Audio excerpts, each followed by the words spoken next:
Welcome back to the double leg. I'm one half of the show. Hey, Jive Picks. We're just coming off the UFC Vegas 67. Joining me in here, the parlay. You were up in the green tonight, and I'm in the red, quite far in the red. Tell me about your bets. What was your bet? These cards are so tough because you got the lines are so wide on some of these fights. Huge favorites, huge underdogs that you don't really think is going to win. So you have to play a ton of props, and that's what's scary because props. As you know from past experiences, I know are definitely a lot harder to hit.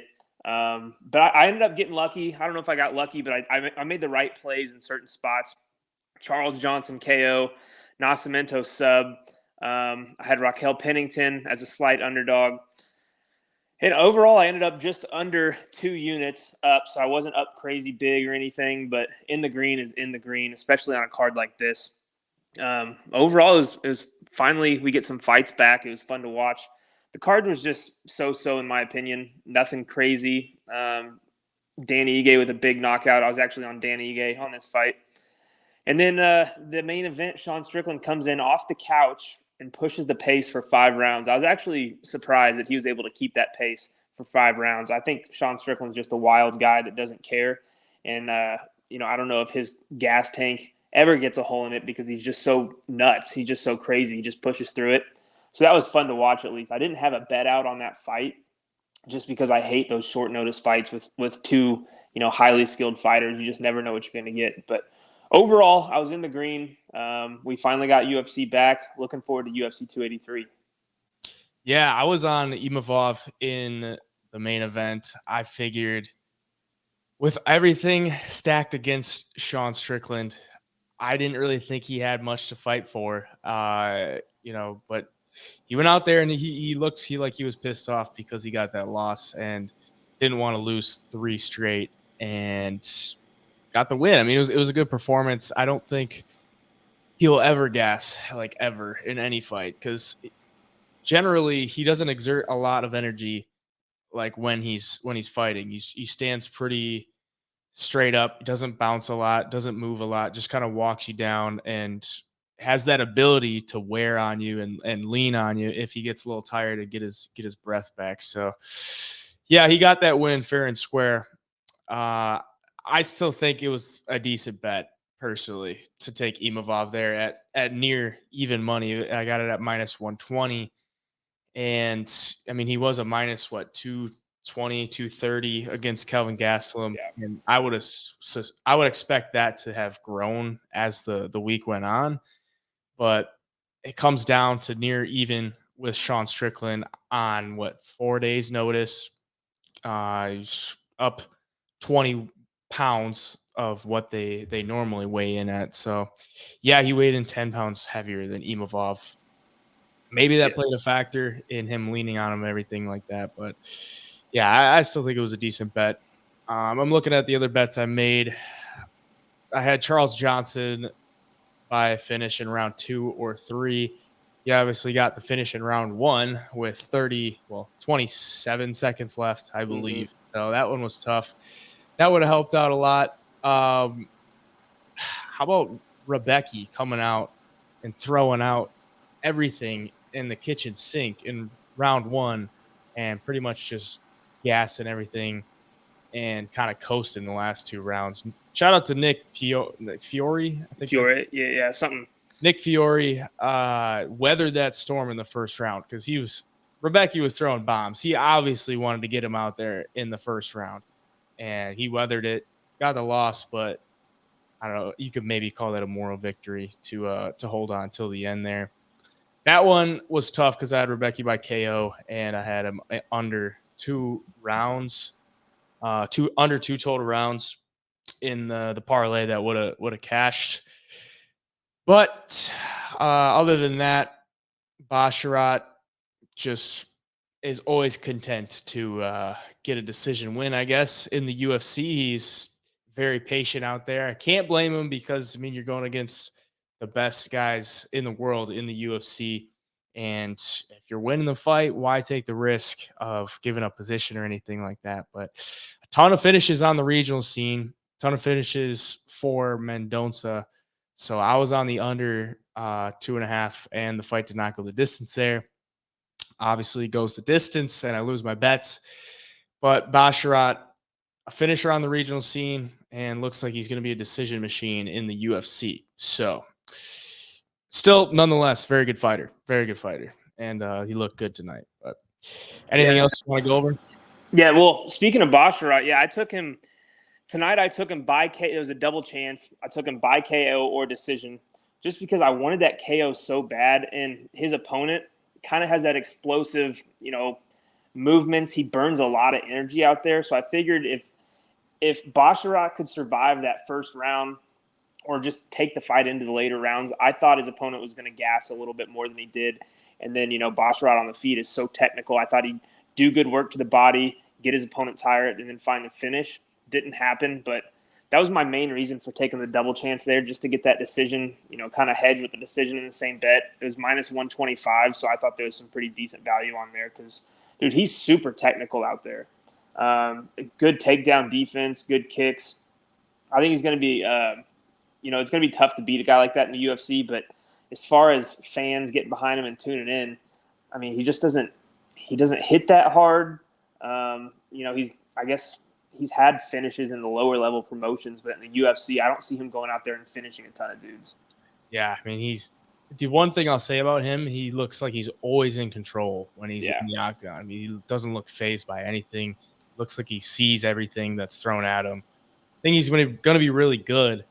But like you said, I mean, maybe not a fan favorite unless you're super into the sport and you like the technicalities, which I can appreciate for sure. One more that I'm looking here on my card. One bet that I actually hit was the Pennington money line. Of course, a little greasy decision there.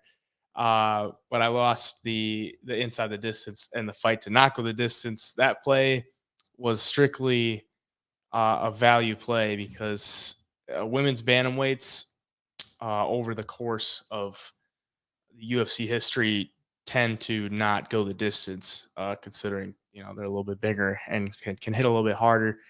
And Pennington and Vieira go the distance, but some damage was done there. And that round 2 got pretty bloody. I was getting a little excited there, but in round 3, they got the blood covered up and a lot of clinching, and didn't get that bet. But we got the split decision, so we'll take that. Anything else on the bets? No, I know we were on the same side of a lot, but the Pennington decision did make me really nervous. I thought she had a chance to win on the judges' scorecards. I didn't necessarily she did enough to, it be a sure thing. I knew a split decision was coming, but Ketlen Vieira looked a lot bigger than her out there when they first kind of faced off or got ready to fight, and that made me super nervous because Ketlen, I mean, she's powerful. She's good all the way around. But the reason I took Pennington was because Ketlen is in a ton of split decision wins. She has a ton of split decision wins. A lot of fights could go either way. Pennington's a good boxer. She's well-rounded as well. I just thought Pennington at plus money there had to be the play. And honestly, if Ketlen Vieira was a slight underdog at plus money, I might have been looking at that too. But that was definitely a good one to get. It's always good to be on the right side of an iffy judge's decision because it seems like every time I'm on the wrong side. So, yeah, seemed to be perfectly priced for the most part, except obviously Pennington winning as the slight dog there. We already talked about the main event. Unless you want to go over anything more in the main event, the co-main event, you cashed your ticket with Dan Ige. He looked really good. That was a pretty nasty knockout he had there, and a good bounce back win for Dan Ige. I laid off of it just because of the losing streak that Ige was on and the winning streak Damon Jackson was on. It was like, I don't know. I mean, I felt like it could go either way. In hindsight, Ige's obviously the play, but you got the win there. What were you thinking? What made you take Dan Ige there?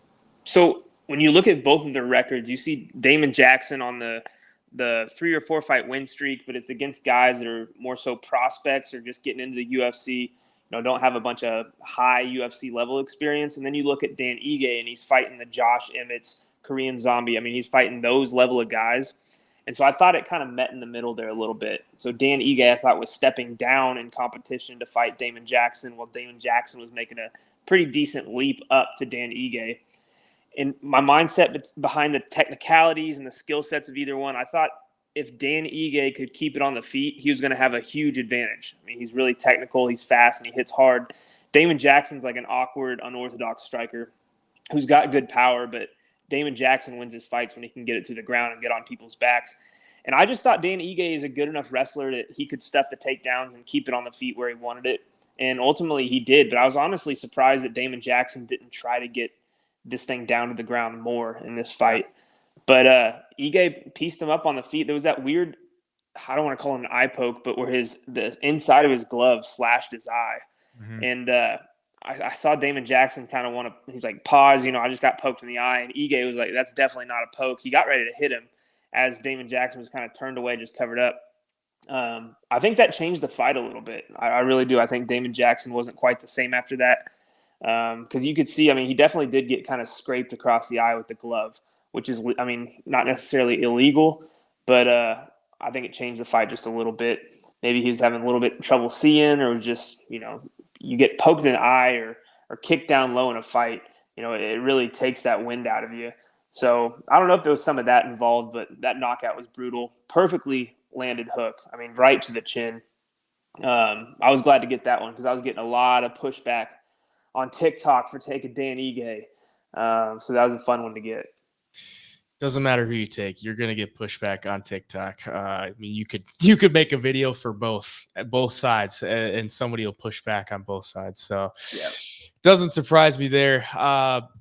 Moving on to Punahele Soriano and Roman Kopylov. We were both on Puna, and Puna let us down, man. He looked bad, man. Like, I hate to shit on fighters, but Kopylov gave him the business from start to finish. Like, Punahele hit him a couple times, but Kopylov looked like he was in control of the entire fight and just saw everything and landed everything. Punahele's movement on the feet, his head movement when he's throwing, looked like he had no game plan. He looked like he was just going into there and trying to throw bombs, and if something hit, it hit. We lose our bets on that one. What do you got on that? Yeah, Puna. So right in somewhere midway through the first round, he shot for a takedown and he didn't get it. And he took a huge deep breath, and I knew it was not good from there. I don't know if he just felt defeated because he didn't get that takedown when Kopylov's been taken down in the past, fairly easily by certain guys. But after that, the look on his face and his body language in that second half of the very first round just showed me that he didn't have much left in the tank. And Kopylov's a great kickboxer, or Muay Thai style, and he was doing really good work to the body. Some of those kicks to the body were nasty. Yeah. And I honestly thought it was going to be, before he even hurt him to the body, I thought that there would be a chance that he would end this thing from a body shot. And, second round comes around and Kopylov just put it on him. I texted you. I said, Puna looks horrendous in this. Yeah. The gas tank, he almost looked like a fighter that's got a big power shot and he's just banking on that every single fight to win. Where Kopylov showed that he can keep it on the feet. He's got obviously a good stand-up game. Looks exactly like Chase Hooper. He's like the 170-pound Chase Hooper. Really? But dude, he's powerful too. Those body kicks sounded bad. He fought really well. Either. Yeah. No, he gave him the business, and I didn't expect that from Roman Kopylov. He hasn't really shown that much. In his last fight against Stikirko, he didn't even look that good. So yeah, that was a big letdown. That was my letdown of the night. Was same Punahele Soriano. It would have been a big night. It would have been a good night for sure. If he would have won, came through, my card would have been a lot more green than it was. I was losing my bets all up to there. I'm like, Punahele is gonna save me here. He's gonna save me, and he spit on my face and said, "Yeah, get another losing bet right there." But we talked about Vieira and Pennington, and let's go into Umar and Raoni Barcelos. Umar getting the finish. I really wanted to play that Umar inside the distance this week, but I laid off of it because I'm like, He could just go in there and wrestle and steal rounds and get the win that way. But it looked like he was content to strike the entire. I mean, he never even shot for a takedown. So looked like he went into to the game plan like, I'm gonna show off my striking in this one. He looked really good and gets the knockout with 20 seconds left in the first round. Real clean left hook that Barcelos never saw coming. If I remember correctly, Umar by KO was like plus 700, somewhere in that range. So if you had that, you're feeling pretty good. I know you had the round 3 finish. Is that right? Yep. Tough. Oh, dude. And the reason I took it is because it seems like Umar in past fights will kind of not play with his opponent, but just kind of grind it out, just dominate on the ground, not really fish for these big finishes or anything. He'll just dominate. And I figured if he could do that for 2 rounds, get his opponent tired, maybe in that 3rd round we'll see a guillotine or some kind of choke. But it was a knockout. And he's only got 1 in his career, and he's 16, 17-0 now. So I'm very surprised he's only got 1 because he really does have some good striking. He kicks. He's fast. Question mark kicks. He does it all. And that shot he hit him with, when I watched it live, I didn't know what happened. I was like, what the hell? What shot did he even hit him with? Mm-hmm. But it was just that real tight little hook there that hit him clean. Like you said, Barcelos never saw it coming, and he was out. I mean, his head smacked off the canvas. And I think it scared Umar there for a minute. Umar kind of stood over him and almost went to grab him to hold him still. Thought he hurt him pretty bad, but that was nasty. Yeah, Umar, like Habib's whole camp and everything, everybody around them, they're all about like fighter etiquette and everything like that. And Umar went and like hit him one time, and then he was like, realized he was out, and he was like, "Oh my God, I'm sorry, like I didn't mean to hit you." He's like trying to make sure he's okay. And so shout out to Umar. But Habib wasn't in the corner, if I'm correct on that. He wasn't in the corner.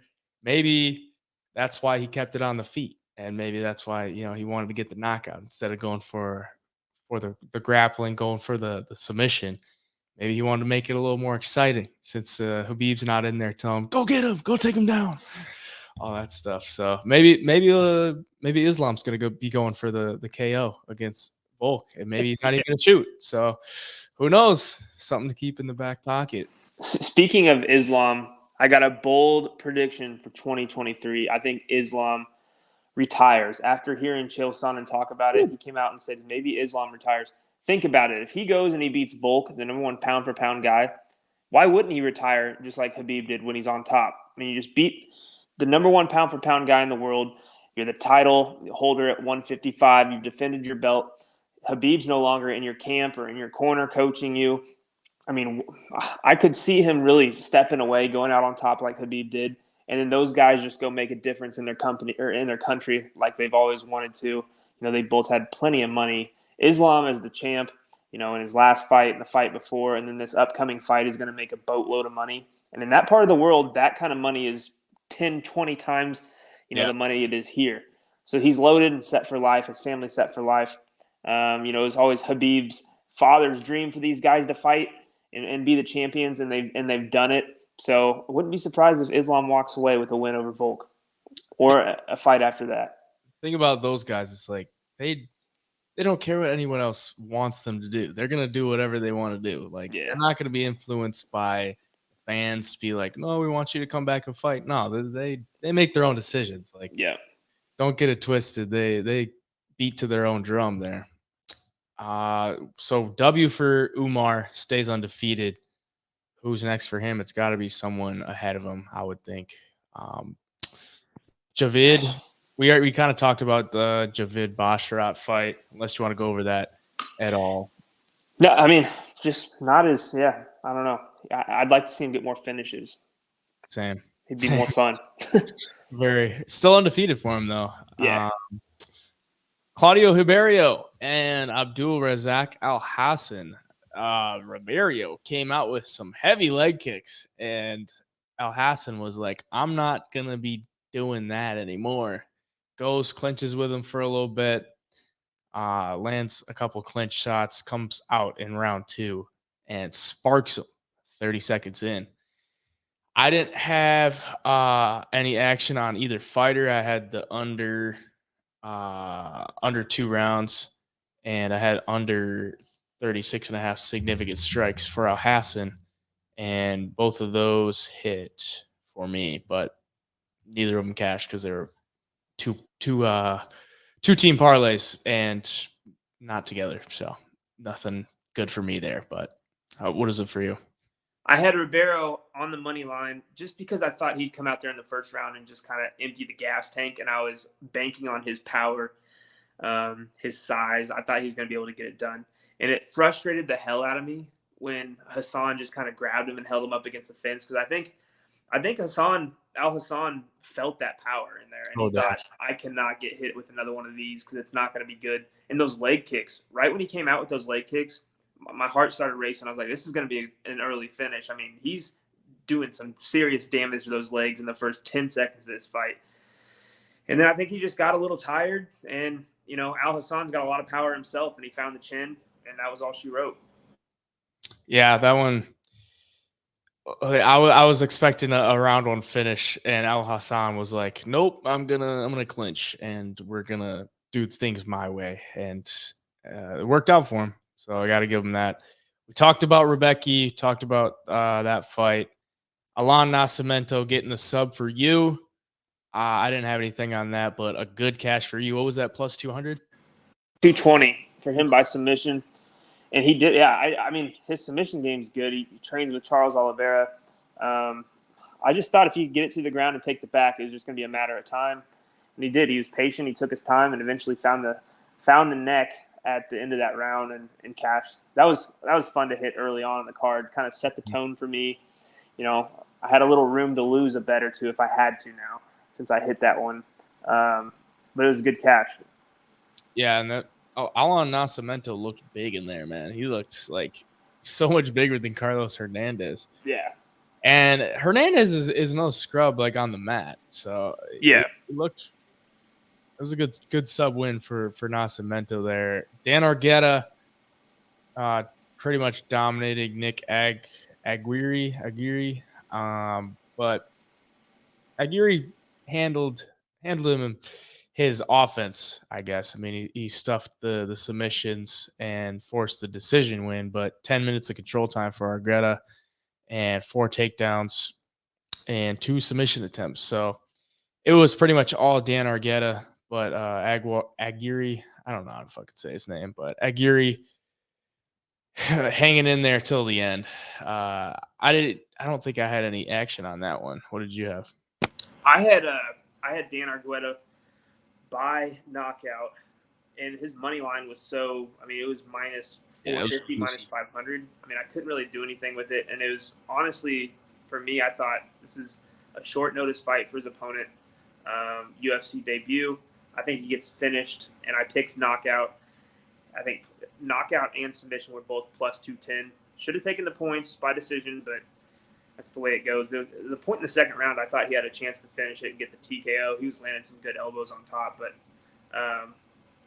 Aguirre, however you said his name, we'll go with. But he did a good job of kind of locking up Dan Argueta's arms when he was on top of him, so he couldn't really get any shots off there late in the fight too, which was frustrating. I was wanting some sharp elbows. I was wanting a TKO, cash another big ticket. It would have been 2 in a row, but it's the way it goes. It was a smaller play for me, just because you never know what you're going to get with these UFC newcomers, guys on short notice, guys that you really haven't seen fight a whole lot before. So just a small play, did not cash, but had a chance there. Had a heartbeat in the second, but couldn't get it done. A dominant performance nonetheless. First fight of the night, kind of touched on a little bit. Charles Johnson getting the round 1 TKO finish over Jimmy Flick. Pretty much dominated that one from start to finish, and looked pretty good for Charles Johnson. Jimmy Flick making the return after 2 years off. So not a great performance for him. Maybe we'll see him back, but I don't know. You cashed your Charles Johnson by KO, correct? Yep, I had him by KO, minus 110, I believe. And I figured if Flick couldn't really get it to the ground and wasn't going to implement his grappling and stuff. That if it stayed on the feet, Charles Johnson was going to get it done. Ended up getting the TKO on top of him, ground and pound. But Flick, I figured if he had a chance to win the fight, it was going to be by submission. If not, he was going to get KO'd or TKO'd. I don't know. He's been KO'd 4 times before. Charles Johnson has some pretty slick striking. So I was happy to catch that one. First fight of the night. It was good. And then the last play I hit that I completely forgot about until I checked my app earlier was a 3-leg parlay. Johnson, Nascimento, and Basharat plus 107 was my final play that hit of the night. And Charles Johnson kicked that parlay off too. So it was a good start to the night. I think he could maybe do some damage in the flyweight division. Dude's fast as hell. I'll say that. Survived with Makayev. But the win over Zhumagulov is decent. Dominated Jimmy Flick. I think he could do something. The flyweight division's not super deep, so he could jump into the rankings somewhat soon if he stays active. He's pretty big for a flyweight too. Yeah, he's long and tall. So 5'9", obviously 125, 126. But yeah, could do some damage. That is it for that card. If you got a few moments, we had some news, a lot of news pretty much break within the UFC within the past few hours here. But the big one is kind of a double whammy. We're getting Jon Jones and Ciryl Gane for UFC 285 March 4th for the undisputed heavyweight title. And that means Francis Ngannou is no longer the UFC heavyweight champion, and he is a free agent. What are your thoughts on that? I don't understand exactly Francis Ngannou's thought process, besides what Dana White said at the post-fight press conference tonight, is that they offered Francis Ngannou the biggest heavyweight contract of all time, bigger than Brock Lesnar, more money than anybody they've ever offered in the heavyweight division, and he turned it down. And Dana thought maybe Francis is at a point in his career now that he wants to fight lesser opponents for more money. He doesn't necessarily want to go in there with the Jon Jones and the guys like Ciryl Gane again and take a bunch of damage or, run the risk of getting beat. Maybe he goes to the PFL, fights some guys with a bigger name or older guys that have a big name but aren't, as talented as the Jon Jones and Ganes and guys like that. And it makes a little bit of sense because if they're offering, Francis's big thing was he wanted to get paid more. He was unhappy with the fighter pay, and they offer you the biggest contract they've offered any heavyweight fighter ever, and you turn it down. It seems like he's either not happy with the UFC as a whole. It's not just about pay, or he wants to go and do these big extravagant fights against guys he's not going to, necessarily lose to, and maybe he's just not going to have a bunch of fighting left in him. Maybe he does a couple big fights, maybe a boxing match, something like that, and then he's done. But when Dana talked about it, I was a little surprised that they just kind of let him go, free of charge, go do your thing. Dana White's not usually like that to fighters, but he did allude to that he's been in negotiations for 2 years with Francis Ngannou, and maybe the UFC was just tired of it. And they've always kind of had that motto, the company will go on with or without you, and they just let him walk. No more headache for either side. Yeah, Francis is 36 years old, coming off knee surgery. So I can't blame him for wanting to get his money, of course. I'm never going to hate on someone for getting their money. But if he's going to turn down the biggest contract for a UFC heavyweight of all time, I would assume he has something else in his back pocket that he's like, this is better, So he has to have had some kind of talks with whether it's the PFL, some kind of boxing match, something like that, where he's going to get more for less, or he's not going to have to be as active because he's 36. He's had injuries in the past, but luckily for him, he has built that name of like the most powerful dude on the planet, and he could get a boxing match and people are going to tune in and be like, okay, is he going to be good at boxing? Is that power going to translate into boxing? How's he going to look in boxing? Who is he fighting? And even in the PFL, like, it doesn't matter who he fights. Like, people are gonna go watch that just because of his name, and they want to see someone get sent to the shadow realm. So I can't blame him. Um, I'm gonna miss seeing him in the UFC, obviously. But I hope he does something and stays active in something because obviously love watching him fight, and hopefully he stays healthy. But the new heavyweight championship, Jon Jones and Ciryl Gane. Obviously, everyone wanted Jon Jones and Francis, and then possible Jon Jones and Stipe. We get Jon Jones and Ciryl Gane, and I don't know how this fight is gonna play out, man. Like, obviously, with Jon Jones and Francis, it's kind of all around fighter versus a just powerhouse, and now it's like an all around fighter versus kind of an all around fighter that Yeah. probably not as good of a ground game, but kind of a similar style of like distance and everything that Jon Jones brings to the table on the feet. So, what do you think? How do you think this one goes down?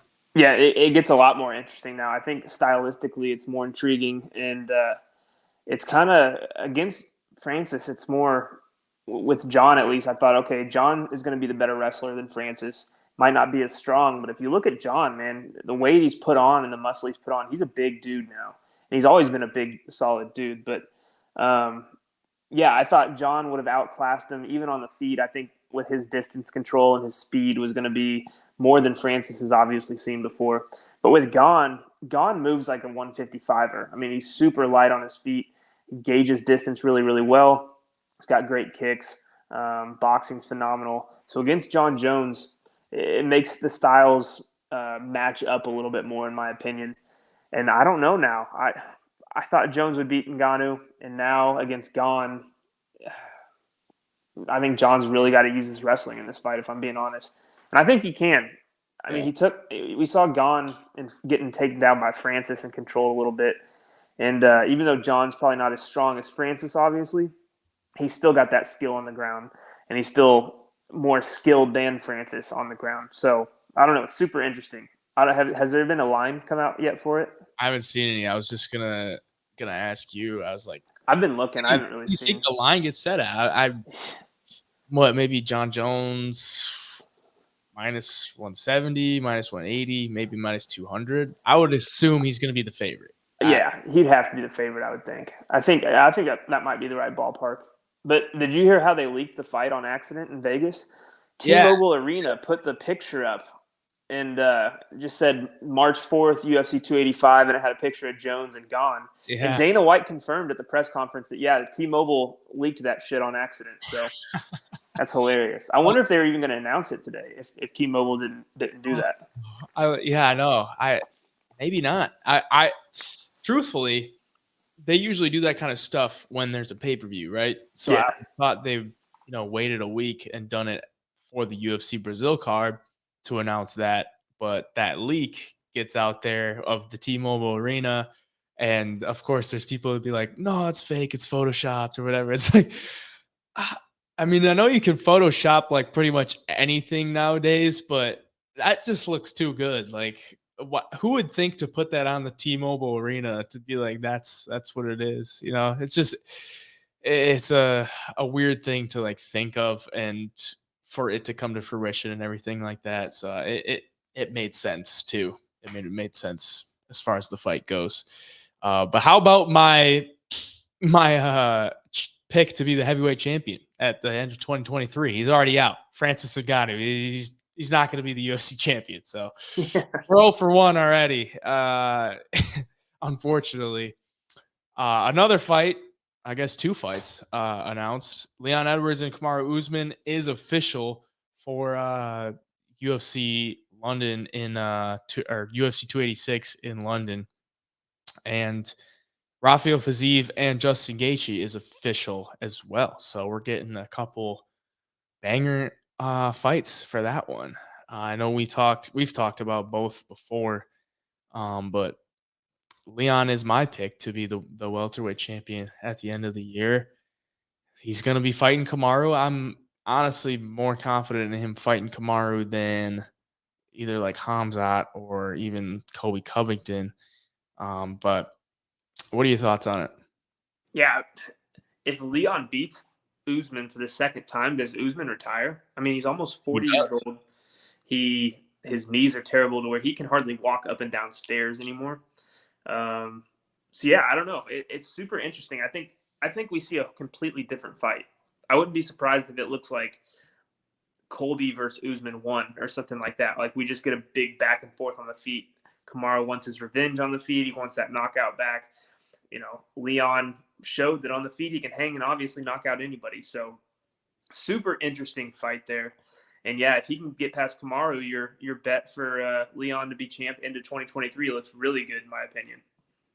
Yeah, we'll see what that line ends up being for the fight, because I'm gonna have to play the line. If Usman's getting disrespected, I'm probably gonna have to bet on him. But if Leon is still a big favorite like he was in the first fight, then gotta be on Edwards. But Fiziev, Gaethje, I'm interested to see what those lines will be, because who knows? Yeah. What do you think they would be? Maybe Gaethje. Maybe is Gaethje the favorite? I think Gaethje's the dog. I You do. think so? Just because Fiziev's last fight knocking out RDA in the 5th round. Um, we know Fiziev is obviously technical, super good boxer. That's the kind of style you have to be to Yeah. beat Justin Gaethje. Gaethje, and I don't think Gaethje can go out there and wrestle Fiziev either. I don't think. Oh, I think Fiziev's good enough defensively. He can keep that thing on the feet. And Fiziev just, I don't know, his last few fights, he just looks like he's on a different level in the boxing department.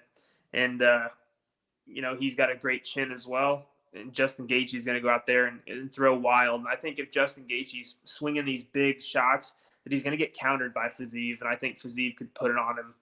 Love Gaethje. I actually made a video the other day that Gaethje, since coming into the UFC, has only fought guys inside the top 10. He's never had a fight outside of the top 10. I mean, that's from UFC debut to everything. So super impressive. But I mean, Gaethje's taken a lot of damage too over the last couple of years. And you got a guy like Fiziev who hits like a truck, who is very accurate and finds the chin and hits you with volume. I think Fiziev's the favorite. I really do. But then, how do you not take a guy like Gaethje as an underdog who has the ability to knock yeah. everybody out? And it's going to be a stand-up fight, so it's tough. Yeah, that's got to be a line play. I mean, Fiziev is 29 too. I mean, he's much younger, and Gaethje's 34. He's been through those wars with Michael Johnson and Dustin Poirier, Eddie Alvarez. I mean, Michael Chandler too, Charles Oliveira. I mean, like when he's in fights, people are getting hit, and Fiziev's probably taken less damage over the course of his career to this point. So who knows? That's just going to be a fun one to watch. But other than that, UFC news, I don't think there's anything else.